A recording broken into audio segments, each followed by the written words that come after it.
Štreberka, pa kako si nam danas? Šta to čitaš?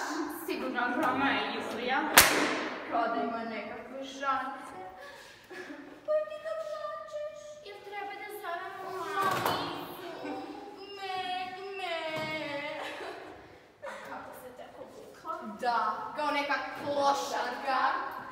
Klošarka, klošarka, klošarka, klošarka.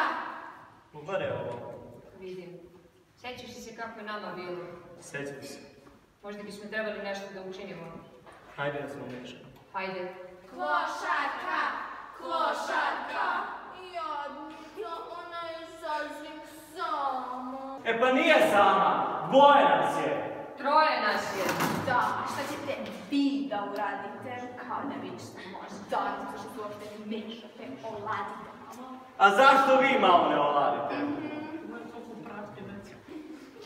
Nemoj da ih slušaš. Njihove reči uopšte ne vrede.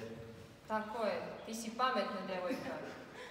Ti si predivna iznutra, a oni nikada to neće biti. Da. I ne zaboravi da nisi sama. Mi smo tu. Mi ćemo uvijek biti tu. Nikada više nećeš biti sama. Ako ti zatreba, bit ćemo pozadi. Da, bravo za glupicu.